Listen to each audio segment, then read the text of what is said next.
All right. I am joined by Mr. Martin Peters. This is Martin's second time on the podcast. We spoke for the first time, gosh, I don't know, about a year ago. And I think if I had not stopped the conversation when I did, we'd still be talking to this very moment.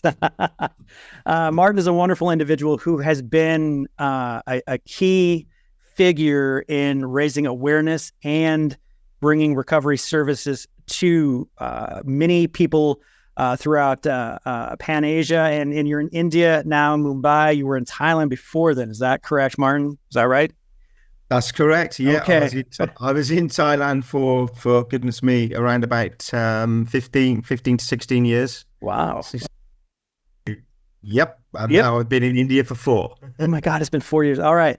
As we were talking before I hit record, I don't want to get in the weeds politically of anything that's happening, but facts are this. Lots of federal funding has been cut, is going away for mental health services, for addiction services. These services are more community-based facilities or operations that are on a street level for people who can't afford what we would consider a traditional rehab, inpatient, outpatient type of program. And a lot of these facilities rely on the federal funding for that. And with that going away, there are going to be thousands of people that aren't going to have these services available to them. And it's really going to then fall on the shoulders of the common people, of the community. And I'm out there. I want to do what I can to bring awareness to the communities because it's important to know where you fit in that as a community member. You should have some sort of awareness of what a person is going through if they are either at the end of an addiction or they're in the middle of it or they're in a recovery, but yet now they're lost because they don't have these services available to them. So I thought, who better than to bring Martin on? So Martin, why don't you just kind of run down a little bit about what you do at your facility, Samarpan Recovery in Mumbai, and why you feel it is important to have these services available to people? It's a really good question, and there's so much to talk about on that. I think, us as a service, we're a foundation, but we are private, if that makes sense. So we are part of a corporate social responsibility of a larger organization, which is the Baldota Group. Is a mining and steel and aviation and shipping. It's a big sort of conglomerate. But good for them to have this branch that is out there helping. I mean, imagine how many of the people that they employ or provide services for now have this available to them. I mean, that's beautiful. Yeah, I mean, it's a great concept. Now, for us, the type of clientele that we work with is probably people that are probably a little bit more better socially, economically better off. Right. So we're not working necessarily with people that are, on the streets or people that are sort of from the lower economic backgrounds. However, that doesn't mean that we have a responsibility to the community and that we can make an impact in about how services are delivered. Exactly. And I think, irrespective of whatever an organization is charging for their rehab, whether it's free or whether it is people are paying $100,000 a month, as often is the case in the US, Yes. there are certain things that should happen in that program. That Absolutely. things about treating people with dignity and compassion and ethics cost nothing, to be honest. You have to train people in the right way. You have to provide the services that have some sort of level of evidence base for clients, and you have to do things the right way. And some of these things obviously cost a little bit more than different services are going to be able to offer more depending on what they generate in their revenue or the type of people. So, when we go to treatment in the US or we go to treatment in India, if you come to us, then yes, you're going to be paying around about $8,000 for a month. Yeah. No, that's a full rehab program. That includes your individual room. That includes a full program Do you get mental health assistance with that therapy, talk therapy? Any Yes, kind? of course. Yeah. Mhm. So, everyone sees a psychiatrist. We have clinical psychologists on staff. Um, we have a general practitioner on staff. We do four groups a day. They have, a minimum of 2 1-to-1 sessions per week. They have a personal trainer, which they have, specific exercises that they do based on their physical health. So we work on the physical aspect. We have a swimming pool. We have okay. Where do I sign up? Yeah, yeah. I mean, we have lovely facilities. Yeah, yo, you do, you Yeah, absolutely. yeah. So for $8,000, if you compare it to what you're able to get in the US, then it's significant. So for people that might necessarily be in the US, can't afford to go to treatment in the US, but are prepared to get on a plane, then It's a really wonderful option. it's an option. And we've seen an increase since the last time we spoke. And I think you are right. I think it probably was about a year ago. Since that time, we've seen a massive increase in international admissions into the rehab. I think probably last year, around about 20% of our clients were coming from overseas. Oh. Now we're at 40% coming from. And I think that this is a reflection on what is going on, not just in the US, but I think this is also a reflection. Yes, Of what is going on in other. absolutely. It's an epidemic, if you will, that the recovery services have become more of a turnstile for profit Yes. business model. And everybody needs to put food on the table and keep the lights on and a roof over their head. We understand that. But there is a responsibility that comes with providing these services that has just completely been thrown out the window. And as you said, ethics cost nothing. That's true. They don't, but they certainly, because there's no cost, there's no obligation for you to use them.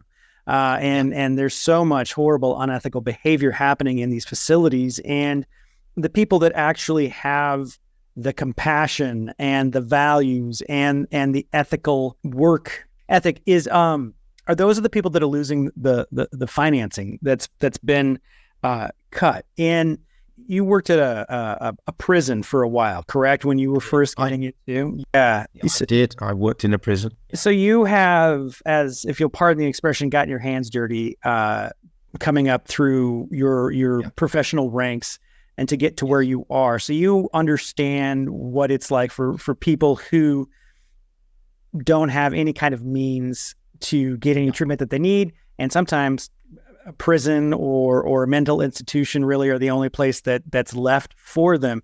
So yes, in framing it that way, and with your experience that you have now, what would you say are some key components that would be community-based for people to sort of pay attention to? So you did mention, exercise. Exercise is huge when it comes to just mental health in general, but it's also a key component for recovery.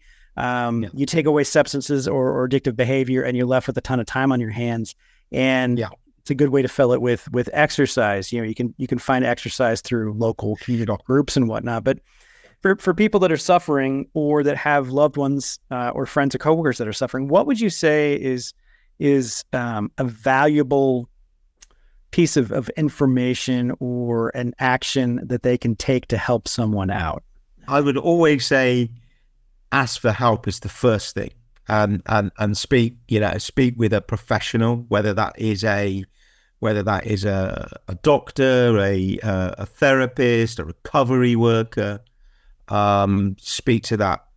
There are also free services. So you have things like the 12-step fellowship.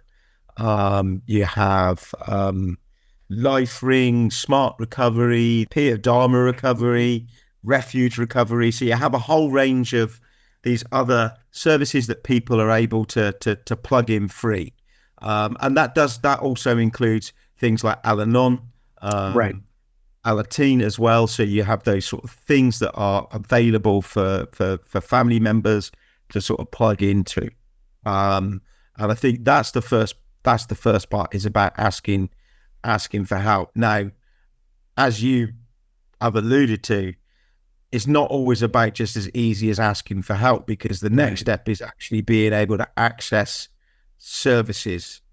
And that is no longer easy for a lot of people. So we see a lot of people, particularly in countries such as the US, that are very disenfranchised from society. We can talk about all of the really important aspects of delivering care, but ultimately, some of these people, first of all, you need to give them a bed. You need to give them 3 square meals, a hot shower, some sort of dignity. That in itself is a starting place. So I think there's, for that, and I look at sort of, community services, not just in the UK, but also in the, not just in the US, but in the UK, they have been cut back to the bone.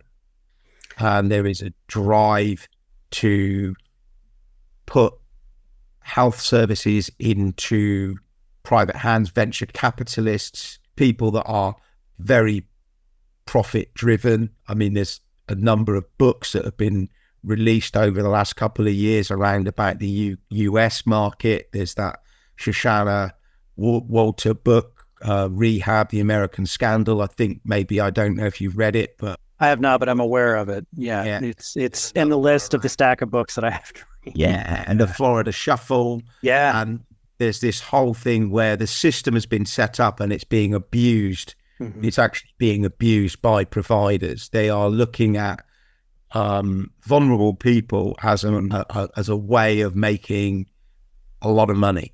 They put them through whatever it is, 28 days a month, 6 weeks, knowing that they're going to be back.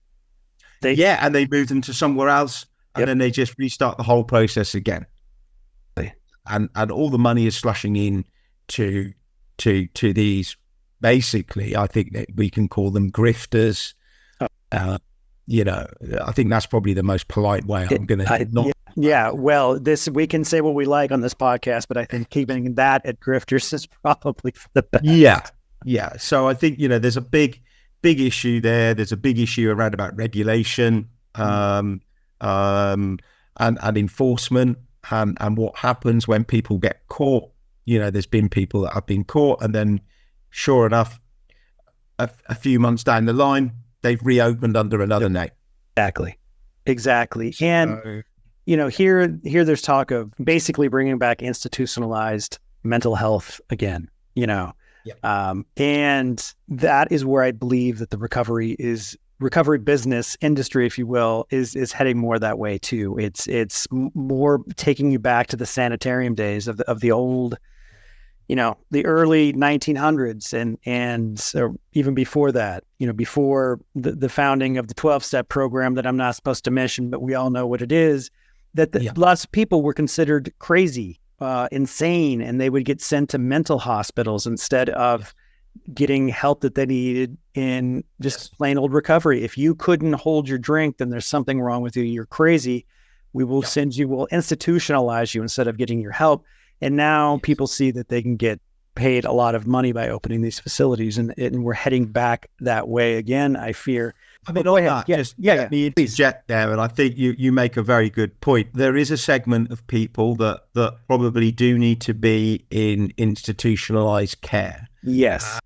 Some of these people, they've ended up on the streets when really they should have remained in institutional care, because guess what? They cut the beds. Yeah. So you have a lot of people that really not a lot, but there's a significant amount of people that should not necessarily been left out in the community. Far too many. Because they're not able to, they're not well enough, then they don't have a good enough support network or whatever it might be to be able to sustain living outside of an institution. And there is a segment. I'm not saying it's the massive, but it's a lot larger. It is significant. That's a great way to put it. People come out and say, hey, I am all for helping people. I am all for providing money, time, and effort. to open up a facility, a halfway house, a sober living, whatever you'd like to call it. And I will do that, but just don't put it in my neighborhood. And it's like a big problem here. It's like, I will write you the check, you bet, but no, I don't want it anywhere near my house. And, you can't have it both ways. You just can't. If you're into helping people, then you got to go all the way in. You can't just half-ass these things.